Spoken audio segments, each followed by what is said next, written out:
Good afternoon. My name is Bob. This is a unit called the Bridge, PowerPoint unit. It's a practical demonstration of how to use some learning strategies in a cohesive unit that a student can make use of for quite a long time.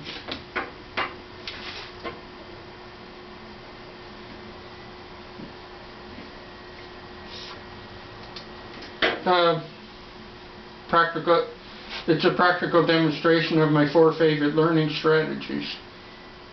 The first one is brainstorming. Basically, the 4 of them are brainstorming, SQR3, the herringbone. I keep saying herring cove, and the blackboard.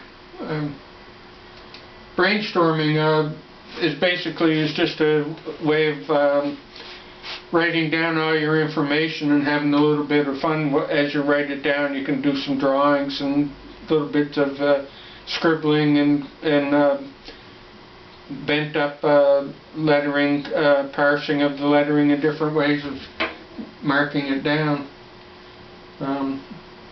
You'll notice on here I have the trailer park boards. There was an episode or a scene in one of the movies where Julian and the boys were burning a car that Julian was using for a business. They were trying to collect the insurance money on it.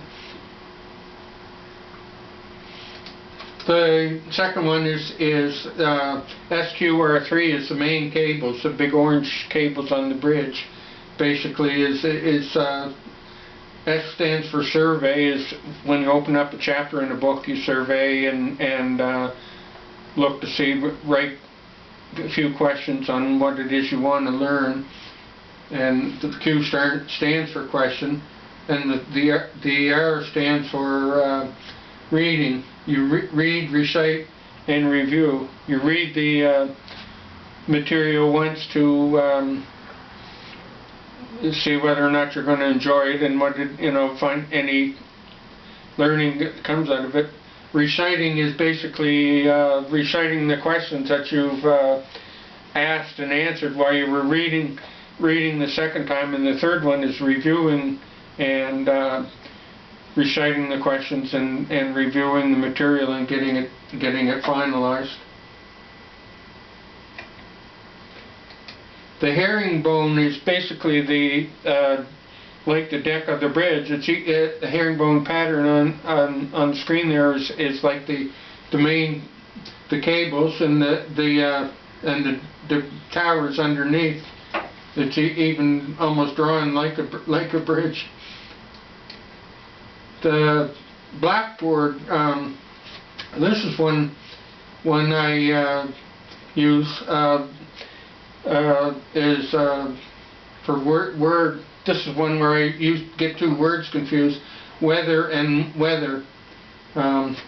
Whether A comes before B or 1 comes before 2, weather is still spelt the same.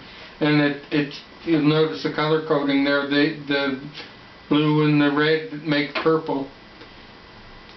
And on this one is weather is the snow and rain. I broke it down into smaller words. Heather, heat, and eat, and the are all are smaller parts of the main word.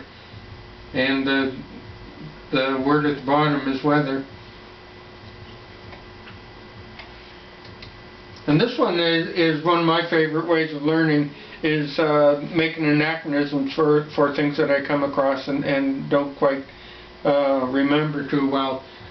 This one is basically as a map of Canada with the provinces from east to west, or west to east.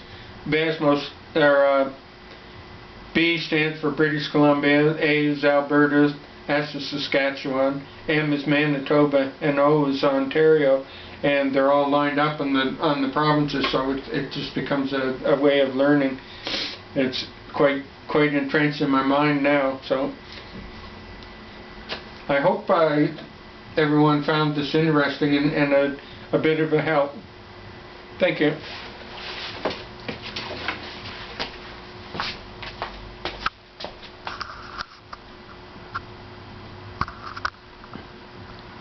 Good.